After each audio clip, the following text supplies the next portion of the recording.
He dare not show his face nor reveal his name. Now living anonymously in Britain, he says he was a member of the Basij, Iran's notorious religious paramilitaries. He is the first Basiji to tell the inside story of the role they've played in attacking Iran's opposition protesters, and according to him, in rigging last June's elections. From 3 or 4 months before the election, we had attended classes on ideological and political thought and crowd control. We knew what we had to do, but nothing prepared us for what we saw.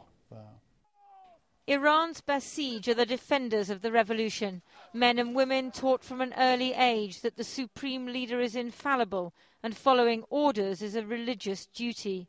Sayed's disturbing story bears out many accounts by victims and reports by human rights groups. June the 12th, polling day. The Basij commanders in his town, he says, had told the rank and file months before that the supreme leader, Ayatollah Khamenei, wanted President Ahmadinejad re-elected. It was the job of the Basij to make it happen.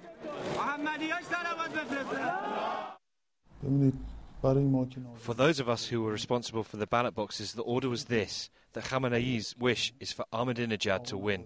We were told you must complete the ballots accordingly for the illiterate and for others who can't do it themselves, no matter who their vote was intended for. The same with the blank votes. They knew that young people and students had been campaigning for the opposition. So, he said, the order came simply not to count those votes. The next day the protest started, and the Basij had a new job. On that day in this area we were given batons and cables that coil and extend easily.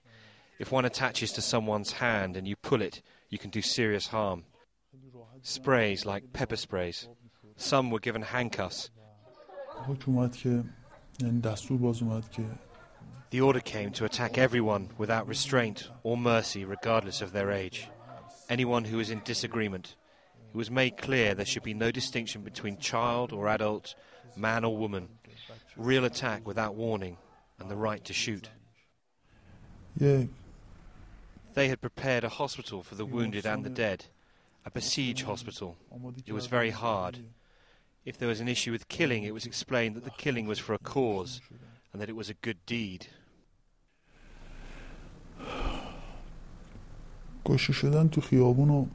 I saw one person killed on the street, but in the hospital there were many, many more dead. In the months since the election, there have been many reports from Iran of protesters being raped in jail. Sayed says on June the 20th, about 100 young people, some only 12, were arrested in his city and put in shipping containers. He told us where, but to protect his identity we can't say or show the location. These pictures are from Tehran. He said Basij from outside the town were brought in, and he heard the desperate cries as they raped men and women, boys and girls.